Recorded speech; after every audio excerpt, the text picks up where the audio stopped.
We interrupt tonight's regularly scheduled real story segment to bring you special message from state. Comrades, tonight I bring you sad, sad news from our Western Front. No, not the one in Georgia. No, the real Western Front. The one in the United States. I'm sad to report that we have lost another great foot soldier in our war on American ideals and culture. No, not John Edwards. He was pretty much useless anyway. I'm talking about the Oscar-winning actor Jon Voight. This former Soviet patriot, this now traitor, has revealed all of our classified plans to the American swine, writing in a disgusting propaganda rag, the Washington Times. Traitor Voight revealed that electing Comrade Obama would result in, quote, a socialist era that America has not seen before, that would weaken their country in every way. Oh, how true it is. Comrades, you and I both know that Comrade Obama, the things he talks about, like universal health care, free college tuition, free child care, universal preschool, universal national service, universal 401ks, you know those things, would definitely weaken America. But why would our former brother-in-arms, Jon Voight, betray us by advertising them? Comrades, if we lose the hearts and minds of our foot soldiers in Hollywood, what's next? Do we lose Broadway, the universities, the media? This has got to stop. We have the traitor here himself, Mr. Jon Voight. Sir, guilty as charged? I am guilty, comrade. Guilty, yes, you are. I am guilty. I got to tell you, John, I'm amazed at the story and the vitriol that has come out at you for writing that Obama is going to bring Marxist policies or use Marxist propaganda to bring us into a socialist age. It's almost like in Hollywood, the reverse McCarthy age is going on, that you're blacklisted if you're not a Marxist. Yeah, well, I have a little familiarity with the tactics and stuff, but I am really shocked at this kind of behavior. Obviously, it's very pernicious. It's very anti-American. That you have, strong opinions that are well thought out, I think, and I think entirely true, of course, but that stating my case brings on, attacks against my person and the threat of taking work away from me. You know, I find it amazing, John, that they didn't argue, but this is the way the left is now. They don't argue the issues. They went right for an attack on you with your family. They went right for an attack on you and your intelligence. And then they said somebody who, after they accused you of having no intelligence, as smart as you, should know that you can't speak out if you're a conservative in a liberal town and a liberal business and be able to have jobs. What is that? What kind of America is that?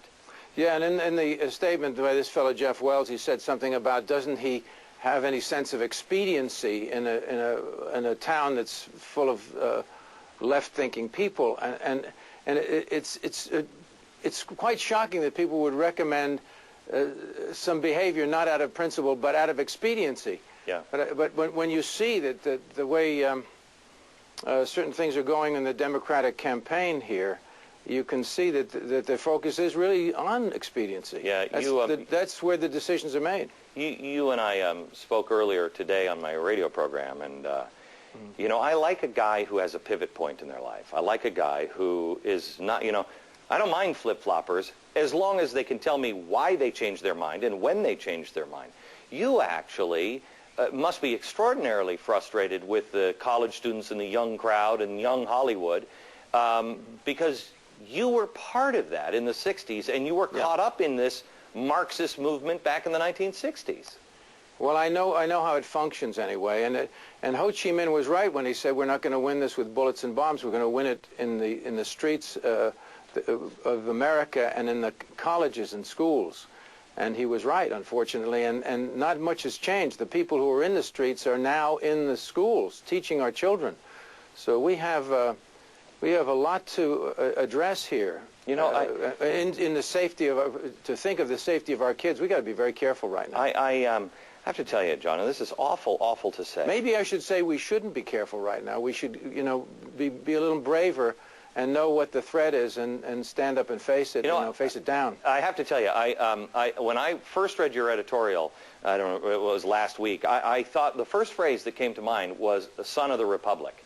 You know, somebody who understands the Republic and somebody who, like the original Sons of the Republic, like the original Founding Fathers, they knew that they were, you know, signing their own death warrant. I mean,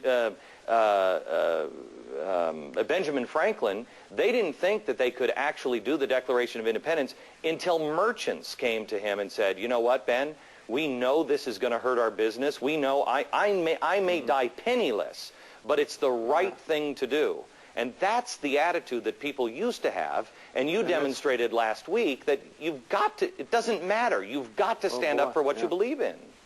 Oh, it's really, it's so important right at this moment in time.